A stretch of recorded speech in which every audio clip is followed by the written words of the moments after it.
All right, in this video, we're going to take a quick look at the Google Sheets application. Um, we're going to assume that you have a general knowledge of how Microsoft Excel or the iWorks Sheets works, the Mac Sheets works in Pages. But we're going to open up the Google Sheets. We can either click here on the application launcher.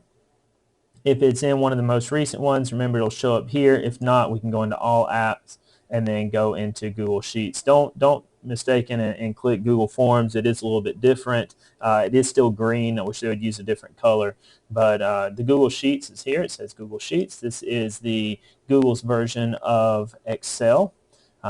If you have created something, it's going to open it up in Sheets. The other way to get into it is by going to your Drive and then creating a new sheet by clicking on New and then going to Sheets. If not, you can create a new spreadsheet here by clicking on the plus. And remember, the first thing, if you watch the video on the Google Docs, you're going to see the first thing that it's called is an untitled spreadsheet. You can leave it as untitled spreadsheet, but that's going to get old really quick if you have multiple spreadsheets. So we're going to click on it one time. We're going to rename the spreadsheet, and we're going to call it an example spreadsheet. And click OK, push enter, either one, and it's going to go to an example spreadsheet. Remember, there is no save in Google Documents, Google Applications, because everything saves automatically into your Drive.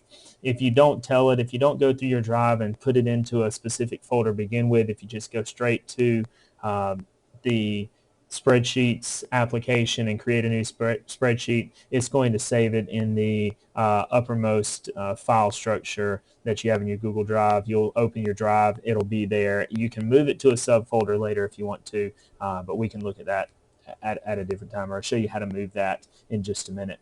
Okay, if you have used spreadsheeting applications before, you know there's some basic, you have your columns go up and down, your rows go left to right. It's still labeled in columns are labeled by letters, rows are labeled by numbers. That has not changed. Your formula bar is still in place up here, or you can type directly into your formula. One of the things that is a little bit different, takes a little bit of getting used to, is in Excel, or you will find that if you just push your enter button, it'll move down the page one cell at a time. Your enter button on a Chromebook will actually open the cell so that it's editable. If you press it again, press your enter button again, then it will move it down to the next cell. So it can be, it's two presses, two enters to get it to move down to the next cell, or you can just use your arrow up, arrow down key.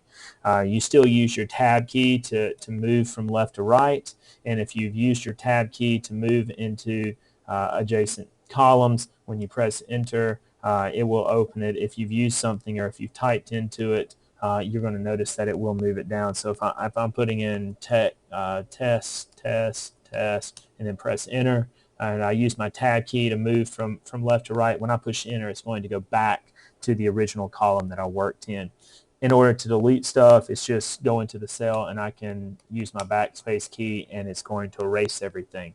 If I want to edit something, if I'm here and I want to go back and edit it, I can just press my enter key again on top of it and it's going to allow me to go in and edit that cell. Click off of it and it goes away. The other thing is, remember that in order to change any of your page setup, it's going to be under File and Spreadsheet Settings here.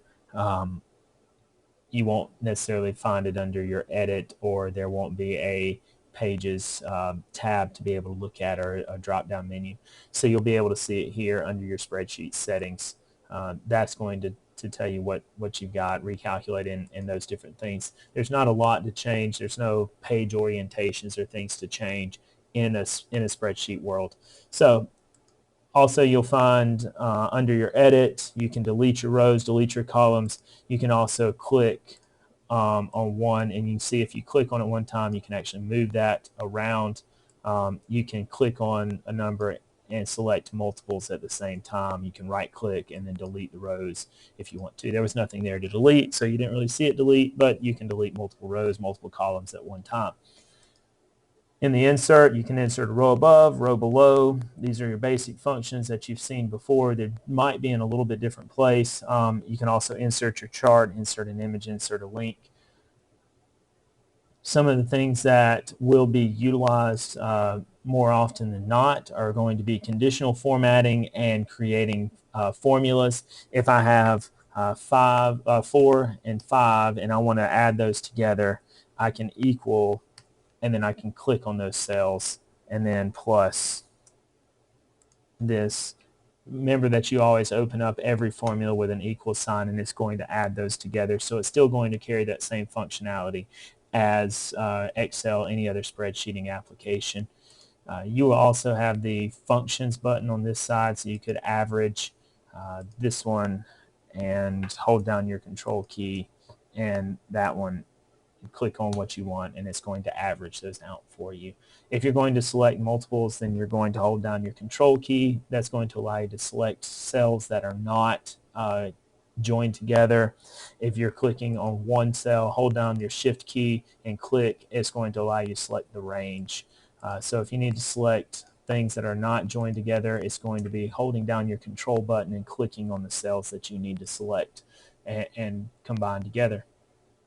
You can insert comments just the way that you can in the Google Docs application, the word processing application. So if I need to insert, this is an average, and tell it to comment, and now I've got a comment. Notice that it's going to show up with a little yellow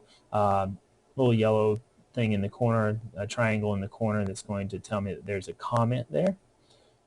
The other way to use this rather than creating comments, because notice that it does have a resolve, or it has an action menu attached to it, and I don't really need an action menu. Yes, I want to delete the comment. You can right click and insert a note, and a note will just be something. This is an average. A note will show up with a black triangle rather than a yellow triangle, and this is not an action event. This is just a note. A comment is an action that you're commenting and saying this needs to be done, or this needs to be changed, or let's look at this later. A note's going to be that I'm just putting in something that I need to pop up, so it helps me remember what this is rather than creating an action. The other things that you're going to see is you can rename your sheets by clicking on you can either click on the arrow and go to rename. You can change the color of the tab. See where it has a little bar underneath it now, so that you have different colors on your tabs. Or you can double click on the word sheet and you can rename it to what you want it to be renamed. The other things that are in here, you can delete the sheet, or you can duplicate the sheet. You can hide the sheet if you want to. You can move it. You can either click to move it right or left, or you can actually just drag it right or left if you need to reorganize sheets that you have. Worksheets work the same as they do in Excel. In order to create a new worksheet, you can just click on the plus button, and you're going to see that it's going to add it just to the right of the sheet that you're currently working on. So if you want them to stay in order, it's going to put it just to the right of the sheet that you're working on that's currently active. And if you go overboard, you create too many, you can click on that sheet, click on the little arrow and delete the sheet. Are you sure you want to delete it? Yes, I do want to delete it.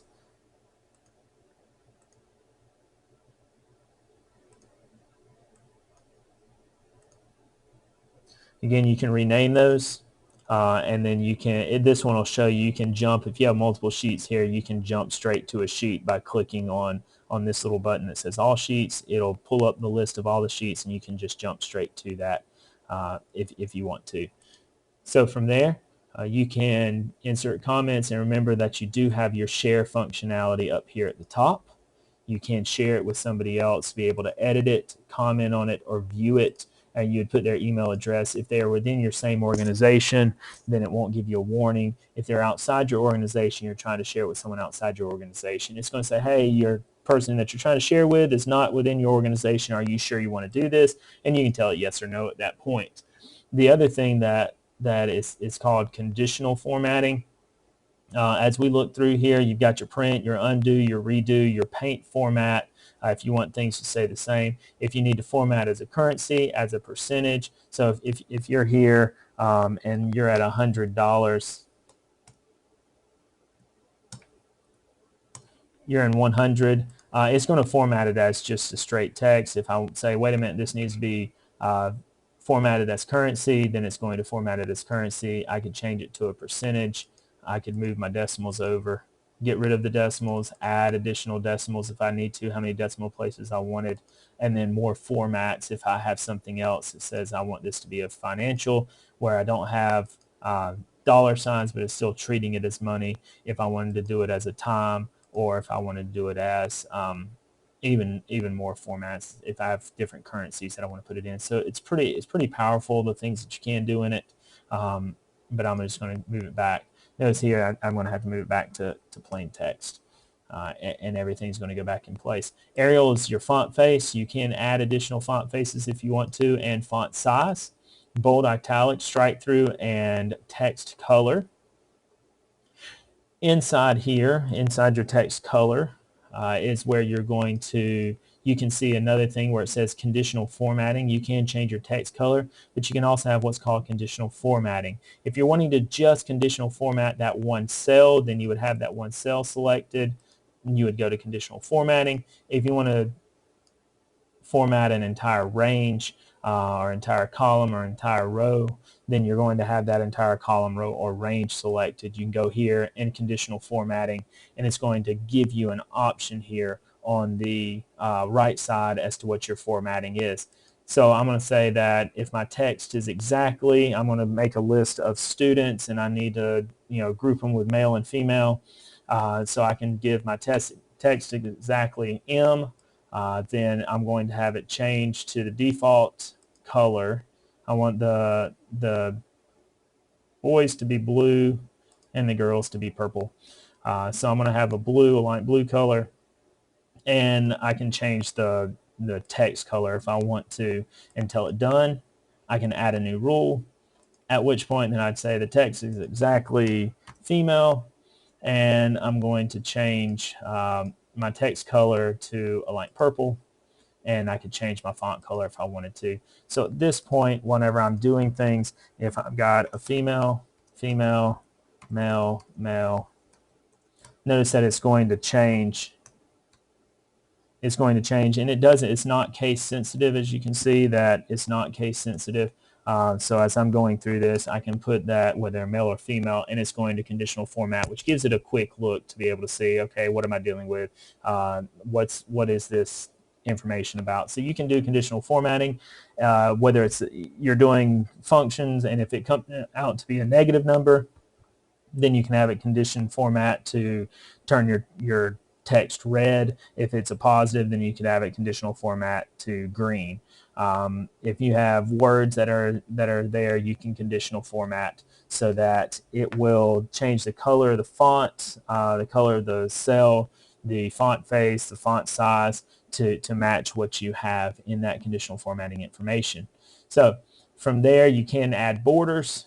So I could take and create borders for all of these things. And, it just helps to make things a little bit easier to see. Vertical align, text wrapping, and then the other things that we looked. If you're needing to filter, if you want to get rid of some things, but the basics of using Excel, putting things into the cells, and then adding some conditional formatting and also some functions. Everything else, there are a ton of add-ons that you can put into your Google spreadsheets. If you click Get Add-ons, then it's going to bring up just the add-ons that are built for the Google spreadsheets or the Google Sheets. Remove duplicates. Flubaroo is great for teachers. It helps to do some quick grading, quick evaluation of student work, but it's a great place to go for teachers. It's called Flubaroo. You got different quizzes, split names. This is a great feature here. If you have a list of names that first and last name are in the same cell, you can use split names, and it's going to find those names and split it into two separate columns rather than in the same column.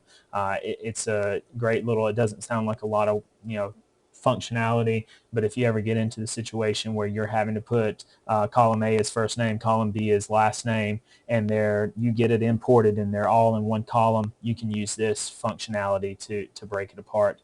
Schedule generator, remove blank rows if you have those things in there, rather than having to go through and get rid of each one of them, it's going to automatically get rid of it. So there's a lot of things that you can add on. And remember, the beauty of these things is you can add it. If you don't like it, you just take it right back off, so you're not stuck with it, and you're not having to deal with a lot of things that are not of any use to you.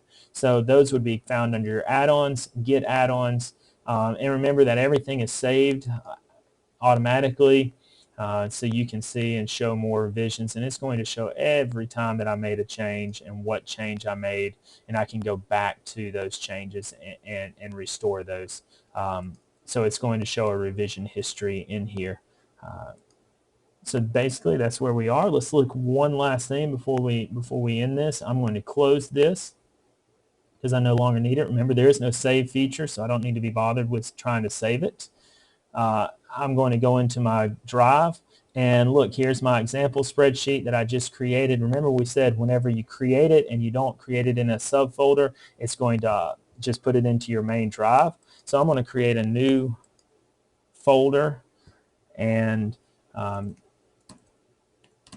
training examples. I'm going to create a new folder called training examples, and I'm going to click as simply as click and drag it up in here. And now I've moved it into my training examples folder. So it can be that quick and easy. If you can also right click and move to, and then tell it that you want it to move to training examples. If there's multiple subfolders in there, rather than having to click, move, click, move, click, move, you would be able to right click, move to, and then navigate through all of your subfolders if you want to. So that is it. Basic overview of Google Sheets. If you need more detail on it, there are tons of videos, and we may spend some more time on some specific applications, specific functionality within the Google Sheets world.